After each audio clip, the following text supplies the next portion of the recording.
Think about how you describe yourself right now. Maybe through a clinical diagnosis, like ADHD or high-functioning anxiety. Maybe through a workplace ranking, senior, junior, or on a performance improvement plan.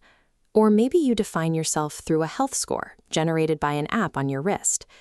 A century ago, none of these categories existed as ways to understand a human being. Some of them didn't exist 20 years ago. So when you use one of these labels, are you finally discovering a hidden facet of your personality?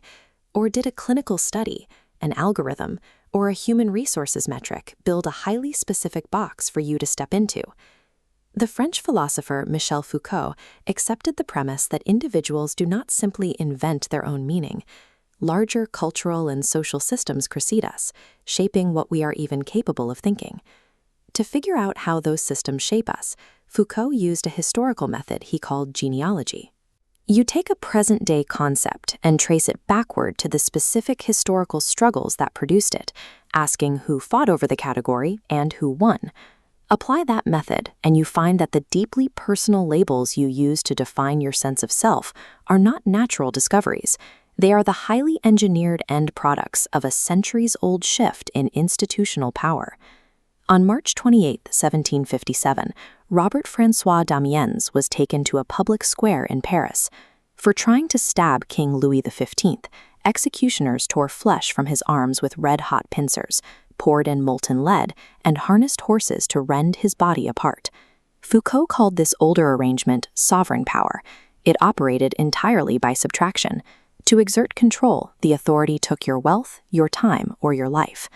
Contrast that bloody spectacle with a document written just a few decades later, Léon Fauché's 1838 rulebook for young prisoners in Paris.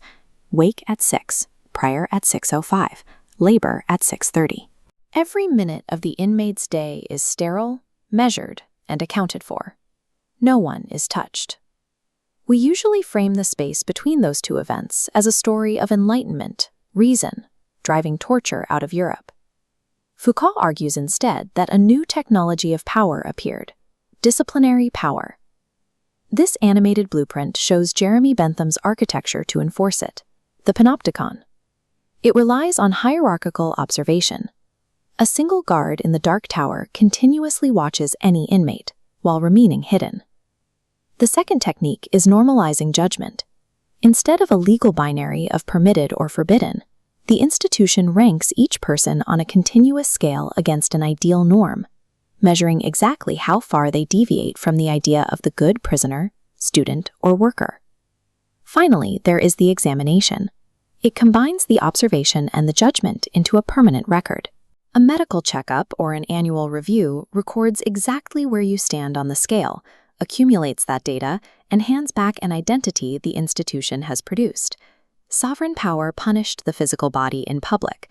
Disciplinary power processes the mind in private. It replaces the scaffold with the file. The physical design of the panopticon works entirely through uncertainty. Because the inmate never knows exactly when they are being watched, they are forced to act as if they always might be. The institution no longer needs an external enforcer. As Foucault wrote, the inmate becomes the principle of his own subjection. You monitor yourself. Foucault tracked how this spilled out of prisons and into daily life by analyzing Victorian society. The common story says the Victorians repressed sex. But Foucault counted the data and found that through the medical examination, the psychiatric interview, and the confessional, institutions required people to constantly put their desires into words. The talk actually multiplied. Through repeated confession and diagnosis, this intense observation produced sexuality as a specific category of identity. The apparatus sorted people into the homosexual, the hysteric, the pervert, and the normal. In turn, people came to police their own desires against these newly minted labels. Foucault's core argument is that modern power functions as a factory, specializing in manufacturing the very categories of identity you inhabit. This disciplinary logic didn't stop at the prison walls. It eventually moved into the market. As the critic Daniel Zamora argues, we have entered a new stage of normalization, where the state-mandated timetable has been replaced by the competitive demands of neoliberalism.